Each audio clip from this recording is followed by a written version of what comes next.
Assalamualaikum warahmatullahi wabarakatuh. Apa kabar semua teman-teman?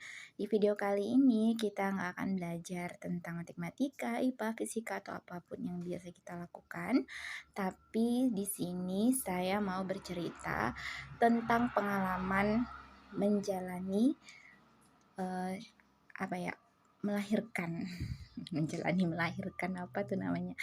Ya, melahirkan itu kan ada dua ya. Jadi ada yang melahirkan secara normal, ada yang melahirkan secara operasi. Dan kebetulan saya melahirkan anak pertama kemarin secara operasi, yaitu operasi sesar. Nah, di video kali ini saya ingin berbagi pengalaman tentang apa yang saya rasakan dan apa yang harus dipersiapkan, yang dibutuhkan ketika menjalani operasi sesar. uh, yang video yang kalian lihat ini itu adalah anak saya, namanya Arsad, Muhammad Arsad Al-Ghifari. Anak pertama saya laki-laki. Kenapa lahirnya kemarin operasi? Kenapa nggak normal gitu? Jadi sebenarnya kepengennya normal karena ini anak pertama. Jadi saya ingin sekali sebenarnya merasakan bagaimana sakitnya melahirkan secara normal seperti ibu saya dulu, tapi karena keadaan jadi terpaksa harus lahir operasi. Ceritanya Arsad ini seharusnya lahir, kalau HPL ya, hari perkiraan lahirnya itu sekitaran akhir Januari. Cuman waktu itu Desember, sekitar tanggal 20-an, saya merasa perut itu seperti tertekan-tekan ke depan gitu. Jadi dan feeling saya pingin banget bisa USG. Saya waktu itu USG Arsat umur 4 bulan dan setelah itu belum pernah lagi. Terus cari tempat USG karena di sini kota kecil jadi hanya ada 2 atau 3 tempat dan setiap saya datang ke situ ada aja yang dokternya udah penuh jadwalnya.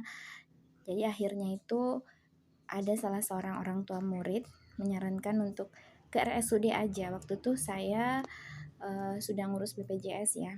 Jadi saya datang ke RSUD USG di sana. Saya minta rekomendasi dulu, pertamanya di puskesmas.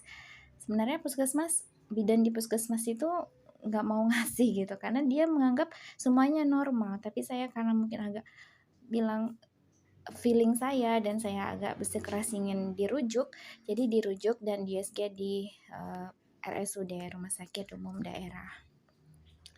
Kemudian waktu di USG dokternya langsung bilang ini, ibu yakin ini lahiran Januari, apa nggak salah hitung, katanya gitu. Loh, yakin dok, saya bilang, karena ini udah lewat bulan, jadi itu udah 39 minggu katanya. Padahal saya ingat banget saya itu terakhir April dapat haid. Kemudian kata dokternya, ini lingkar kepalanya besar bu, katanya gitu. Besar itu maksudnya gimana dok? Apa ada kelainan? Saya bilang, besar itu bisa jadi hidrosefalus, tapi kelihatannya ini enggak. Nah di situ saya merasa, ya Allah, apa anak saya ada kelainan, agak sedikit shock gitu. Terus kata dokternya, bisa melahirkan normal tapi beresiko. Jadi baiknya dok ya bagusnya operasi, kata dokternya. Dan operasi, kapan dok operasinya? Hari ini bisa, katanya. Wah, di situ saya langsung shock karena saya belum ada persiapan sama sekali karena perkiraan saya melahirkannya itu Januari, nggak secepat itu gitu. Atau minggu depan, tergantung ibu, mental ibu, ibu siapnya kapan, katanya. Kalau sekarang ya sekarang langsung ke UGD aja, katakan itu tuh saya di poli apa kandungan ya. Jadinya poli kebidanan waktu itu. Tapi kalau misalnya saya mau operasinya minggu depan, karena dokter itu masuknya waktu itu Selasa, Rabu, Kamis. Jadi saya harus operasinya di antara 3 hari itu. Waktu itu kalau nggak salah hari Selasa. Jadi kalau nggak hari ini, ya besoknya gitu. Minggu depan, hari Rabu minggu depan. Tapi kalau saya mau hari Rabu minggu depannya, saya harus ngambil surat rujuk lagi ke puskesmas. Jadi agak ribet. Jadi saya putuskan sekarang atau minggu depan kan sama aja, anak itu bakalan lahir juga, jadi ya udah sekarang aja. Jadi saya waktu itu pulang dulu sebentar, ngambil perlengkapan, kemudian langsung ke UGD, kemudian diperiksa-periksa di UGD dan masuk ke ruang rawat inap. Nah, hari Selasa itu malam, waktu itu saya masuk sore ya, dan malamnya udah mulai puasa sekitar kalau nggak salah 6 jam. Nah, kemudian dioperasinya besoknya hari Rabunya jam 10.45. Nah, disitulah Arsad lahir. Pikiran saya waktu itu lingkar kepala besar itu, bayangan saya kepalanya itu besar gitu. Ternyata waktu lahir enggak, biasa aja, enggak kelihatan besar juga, sama normal kayak anak yang lain gitu. Dan enggak ada kelainan apapun. Cuman mungkin ruang panggul saya mungkin enggak sebesar kepalanya Arsad ya. Jadi dia kalau dilahirkan secara normal itu beresiko, bukan berarti nggak bisa, tapi beresiko. Dan mengingat umur saya waktu itu juga udah di atas 30 tahun. Nah, waktu mau melahirkan itu persiapan apa yang harus disiapkan ya. Yang pertama, seingat saya, kita harus punya kondisi fisik yang bagus, dan yang paling penting adalah HB. Jadi HB-nya itu harus di atas 12. Waktu itu saya 12,9, karena kalau di bawah 12 dia beresiko pendarahan. Jadi waktu mau operasi, walaupun HB saya di atas 12, tapi saya harus tetap menyiapkan donor darah. Waktu itu saya darahnya kan AB, dan saya nggak nyiapin kantong darah gitu, nggak, tapi donor hidup. Karena mungkin dokter melihat kondisi saya waktu itu bagus, HB-nya bagus, tekanan darah bagus, semua bagus. Jadi mungkin nggak terlalu beresiko sekali untuk operasi, jadi cuman donor hidup gitu. Kemudian kalau untuk pakaian-pakaian, waktu itu ya yang paling penting kain sarung, karena di situ nggak pakai baju ya. Jadi kain sarung, kain panjang, kemudian pampers dewasa. Waktu itu saya pampers, bukan disuruh pakai pembalut, cuman pampers. Kemudian gerito, kalau orang sini bilang gerita apa ya, gurita ya, yang untuk ikat perut, yang pakai tali. Kalau pakai perekat juga bisa, tapi agak lebih mudah, lebih gampang yang pakai tali. Kemudian untuk mental waktu itu saya sih biasa aja ya, waktu itu nggak takut, nggak gimana-gimana gitu ya, ini udah jalannya, jadi saya berani aja. Waktu dioperasi, suntiknya itu biusnya cuman bius tengah, jadi saya tahu apa yang dilakukan, tapi memang nggak melihat karena di antara perut sama wajah kita itu dipasang tirai sama yang operasi. Tapi saya masih sadar waktu dioperasi itu, dan di dalam ruangan operasi nggak menakutkan sama sekali nggak menakutkan. Saya memang nggak diajakin ngobrol, tapi di dekat saya itu memang ada perawatnya ya, dan mereka ngobrol waktu itu sambil ngoperasi saya tuh, sambil saya bahkan nggak tahu kalau udah mulai operasinya gitu. Waktu dibius di pinggang, kemudian kaki saya rasa dingin, agak kesemutan gitu kan, terus nggak terasa lagi, cuman saya terasanya waktu bayi itu diangkat, jadi seperti agak ditekan gitu, dan saya juga agak batuk waktu itu. Dokter dan perawat-perawatnya itu yang membantu operasi itu sama sekali nggak ngasih tahu, Bu, operasinya dimulai, nggak dikasih tahu begitu. Jadi saya nggak tahu, mereka cuma cerita tentang durian, tentang nasi bungkus waktu itu. Kebun durian di sana banyak ya, ini gitu-gitu waktu itu di ruangan operasi. Tahu-tahu saya dengar suara bayi laki-laki nangis 2 kali, oe oe gitu. Loh, apa itu anak saya, pikir saya. Jadi saya nggak tahu waktu itu tuh anak saya, apa jangan-jangan di sebelah juga ada orang yang operasi, kemudian itu suaranya. Terus udah selesai, saya lihat tangan dokter itu seperti ke atas ya, jadi mungkin menjahit. Terus saya, ini udah selesai ya, Bu, katanya. Loh, udah selesai, kapan mulainya? Saya gitu. Tapi mungkin nggak semua proses operasi seperti itu ya, tapi di operasi saya itu kejadiannya seperti itu gitu. Jadi terus saya bilang, Pak, anak saya sehat, kata saya gitu kan. Sehat, Bu, kayaknya, katanya gitu. Tapi ada kurangnya, Bu, katanya. Apa, kata saya. Jadi itu saya udah deg-degan, apa jarinya kurang, atau nggak ada hidungnya, atau kupingnya gimana. Giginya nggak ada, Bu, katanya. Ya Allah, di situ saya tuh langsung yang tadinya deg-degan langsung ketawa karena menurut saya itu hal yang lucu. Jadi mereka itu berusaha membuat kita itu rileks, kemudian membuat kita tuh senang gitu. Berarti tadi yang nangis tadi tuh anak saya ya, anaknya laki-laki Bu katanya. Dan saya dengar udah 5 kita SC katanya, baru ini dapat laki-laki. Dan itu saya bahagia banget. Kemudian saya keluar dari ruang operasi dan setelah operasi itu ya memang agak sakit ya. Jadi sempat waktu itu saya ada pendarahan di lukanya, memang nggak parah. Jadi kita harus puasa dulu sampai kalau minum tuh lupa ya 4 jam apa 6 6 jam setelah operasi boleh minum sedikit-sedikit setiap 15 menit sekali. Tapi kalau makan itu harus kentut dulu. Jadi waktu itu saya tengah malam udah kentut ya jam 12 waktu itu nggak salah sekitar jam 11 jam 12. Jadi udah kentut, nah boleh makan. Dari situ mama saya kasih telur rebus, kemudian dimasakin kata dokternya yang bagus itu ikan gabus. Jadi masakin ikan gabus supaya lukanya cepat sembuh gitu. Dan sakit 1 kali 24 jam itu kita harus udah miring-miring dulu, udah bisa miring, kemudian udah besoknya udah bisa duduk, dan 2 hari kemudian saya udah bisa kamar mandi, nggak lama pulang. Untuk hilang benar sakitnya itu sekitar seminggu atau 2 minggu tuh udah bisa nyuci baju, udah bisa apa, jadi nggak terlalu yang menyeramkan gitu operasi sesar itu. Dan ya itu ceritanya operasi. Jadi buat teman-teman yang mau operasi sesar, nggak usah takut karena semuanya itu nggak seseram yang dibayangkan gitu.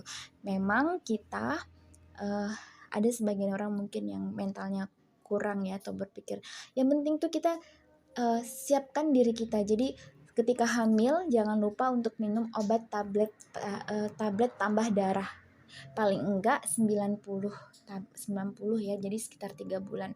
Nah kalau saya waktu itu ya habis 190, pokoknya HB itu nggak boleh rendah, ya harus di atas 12, itu yang paling penting.